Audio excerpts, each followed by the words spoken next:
Hey all, welcome back to Advanced Vector Portraits Spooky Edition on Tuts Plus. My name is Sharon Millen, and in this lesson we're going to create the 3 most useful brushes when creating not only portraits but other vector illustrations. I'll be creating these in Adobe Illustrator, so let's get started. Let's start with a new blank document. The tapered brushes themselves are based on circles, so what we're going to do is go into the toolbar and go to the ellipse tool. We'll draw out a small squashed ellipse. Now if you're not happy with how thick it is, you can always use the free transform tool and just squash it a little bit further. Then with the direct selection tool, select each one of the end points and then along the top go on convert selected anchor point to corner. Now this will remove the curves from either side of the shape. Once you're satisfied with the shape, we're going to go into the brush panel and click on New Brush. In the dialog window, select Art Brush. Just name your brush something that you'll remember for future use. And from the colorization method, select Tints. The reason why we're selecting tints is that you'll be able to select any colour you wish and the brush will take on that colour. This is useful if you're doing detailed hair or you're wanting to add subtle texture to your illustrations. Then just click on OK when you're done.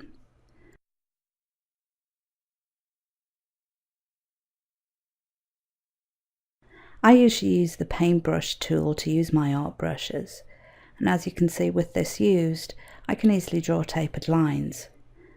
And for an example, here's me using different colours, so you can see it takes on the colour that you actually specify. Now there's 2 basic variations you can create from this original brush, so let's go back to the original shape. The first one is shifting the weight from the centre to the left of the shape.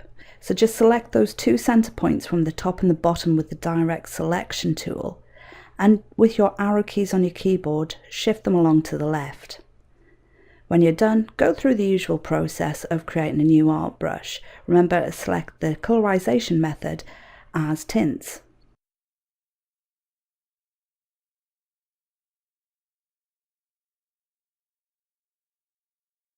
The second variation of this brush is more of a squashed triangle. What we're going to do is select the far left anchor point and then select delete on your keyboard. Now this will leave an open path, and if you've got a filled shape that's got an open path, then the best thing to do is select those 2 joins and go to Object, Path, Join. Once you're done, go through the same process of creating a new art brush and selecting the colorization method as Tints.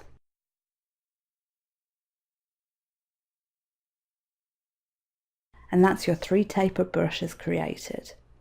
I'm going to go back to using the paintbrush tool just to show you the subtle differences between each one.